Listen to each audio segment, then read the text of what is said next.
What's next?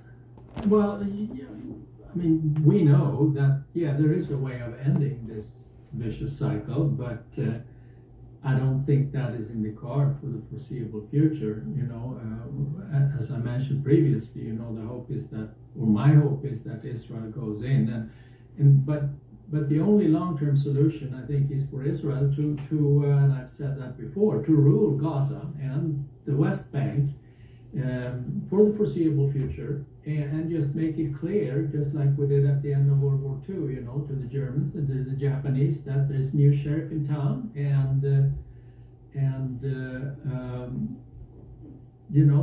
just give up your hopes from the river to the sea. We're here to stay, we the Israelis, and then institute Western governance, hopefully better governance than most Western states have today, where you establish private property, you have Israeli armed forces providing security, and nobody else, no international groups, definitely not the UN, of course, but no Arab constellations of countries who would come in. And I mean, how can anybody believe that a constellation of Arab or Muslim countries providing security in Gaza, that would ever work?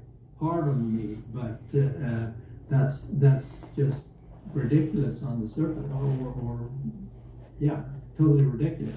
So yeah, no, and I've advocated this for a long time. The only solution is for Israel to rule this area for the foreseeable future. That would bring lasting peace, and that would send a message to the Arab world and to the Islamists around wherever they are in the world, that Israel means business, and sorry guys, we're not going anywhere. Yeah, absolutely. I mean, they've been talking about the International Stabilization Force as having like 200 people in it, and drawn from countries that don't want to actually put people in the strip, so they'd be in some office somewhere else, watching CCTV and making it stable from afar. I mean, that seems ridiculous, doesn't it?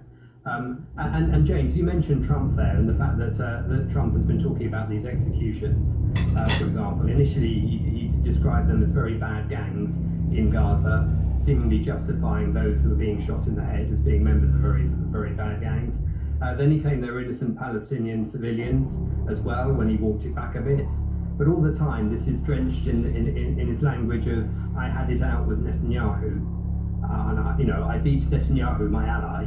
But is he going to have it out with Hamas? Is he going to have it out with disarming Hamas and seeing this as a violation of the peace deal that's got his own branding all over it? Well, think of the contradiction. First, he and Netanyahu will say, well, if Hamas breaks any aspect of the deal that was negotiated, they'll be held to pay, or the equivalent. And on the other hand, he's giving a big yawn. Well, it's just the different gangs and factions, and it's really awful. But look, that's what this political culture is. It's a bunch of gangsters. I have to agree with Anders that a full occupation is the only thing. A committee of 15 technocrats, as you point out, without any boots on the ground from any of these countries.